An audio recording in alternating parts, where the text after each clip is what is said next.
aid to 2 Republican lawmakers. Hello to you both. Thank you so much for joining us. Well, that was a relatively long speech, about 35 minutes or so. Rina, if I could come to you first. As his sort of first big campaign speech of 2024, what did you make of it? Overall, it was a good speech. It was one in which I don't think he pulled many punches. He sounded strong. And of course, the theme of democracy, which he's been talking about for, of course, since he took office, was core to this speech. But I do wonder who's exactly listening. And that is the challenge for Biden. Though he may have said things in more plain speak today than he usually does, the challenge is, again, who is the audience here? The people that he really needs to capture are the independently minded voters. And for them, was this speech compelling enough? I do think he made a fine job, actually, of really contrasting himself with Trump for once, making it Trump more about himself and Biden being for us, rather. But again, it was Gen Z that delivered the White House to Joe Biden. And if this speech was successful, we will only know if the younger Americans, again, who've had attitudes that democracy is failing us, if they will be the ones who say this was a good speech and give it a good reception. Paul Waugh from the iPaper, chief political commentator. What did you make of it? It was he sounded at times quite sort of frustrated, as if he was sort of saying, I can see this. Why can't everyone else see that this is the kind of person that Donald Trump is? Did you feel that he hit a market? Were people listening?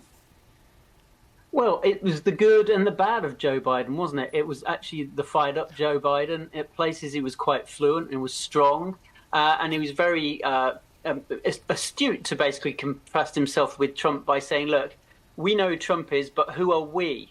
And that message may well work, basically, that Trump's in it for himself, not for the American people. However, the bad Joe Biden you just saw there was, the stumble, where he couldn't bring himself to actually, it felt like he wanted to swear and say that Trump was a sick so-and-so, but stopped himself. And in the process, just sounded as though he'd been put on the pause button.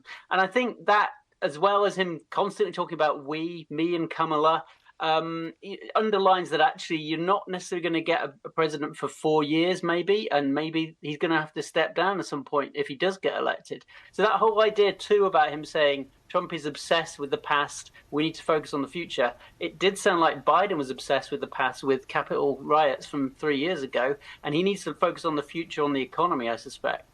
Joe Marino, a former federal prosecutor and political analyst, was also listening across and joins us now from Alexandria. Thank you for joining us. What did you make?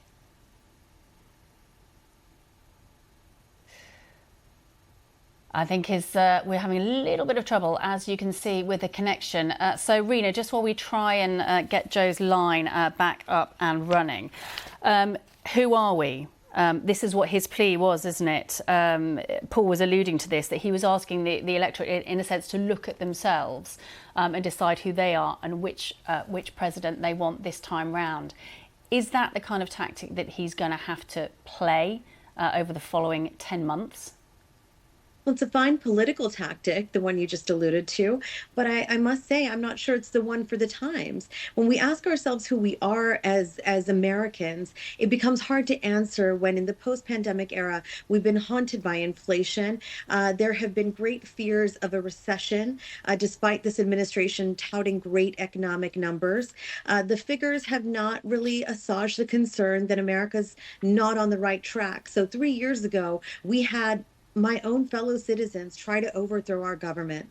That continues to shock me, but I don't think it shocks many of my fellow Americans as it did in the aftermath of that day. Now, I personally feel that all politics is very personal as well. It has to happen to you in order for you to care enough. And I'm not sure that Biden was able to really elicit that feeling in this particular speech, because it seems as if the changing America is no better for my generation. I'm an elder millennial. I make no secret of that. But I must say, a lot of what was in reach for my parents' generation is not in reach for mine. That means home ownership. It means safe schools for my children. And it feels like our lawmakers continue to get older and enrich themselves, but nobody wants to tackle this concern about a country that is no longer on the road to prosperity. So talking about democracy is fine, but when the vast majority of Americans are widely pessimistic about the state of democracy, it doesn't give me much hope for this speech to land well.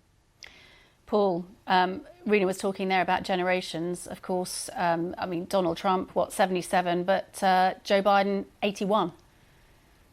Yeah, and you've got two really old guys who are slugging it out. Although, to be fair to Trump, he certainly doesn't look his age, whereas Biden very much looks his age. And I know, obviously, lots of Democratic supporters are worried about that. They themselves have expressed that in opinion polls. What you've got here, though, ultimately, is an election that's going to be about the economy. And what's fascinating is that's exactly what's happening in Britain in 2024. We've got an election that's about the economy.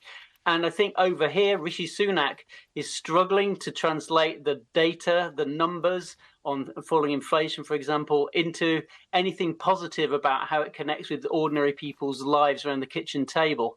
And it's the same problem for Joe Biden. Yet, even though, from our point of view, Joe Biden's got an extraordinary booming economy, the growth there compared to the UK and the rest of Europe is extraordinary in the US. Yet he's failing to make that connection with the ordinary voter to say, look, what am I going to do for you on the back of this booming growth and the booming stock market? He needs to say much more about his Inflation Reduction Act has boosted jobs and infrastructure, blue-collar jobs that people have really wanted, how more all those offshoring jobs have come back to America. He needs to stress that much more, as well as what he's done in terms of healthcare. Well, Donald Trump is going to be speaking in the next hour, so it'll be interesting to see whether he reacts to anything that the president has just said. We'll move on.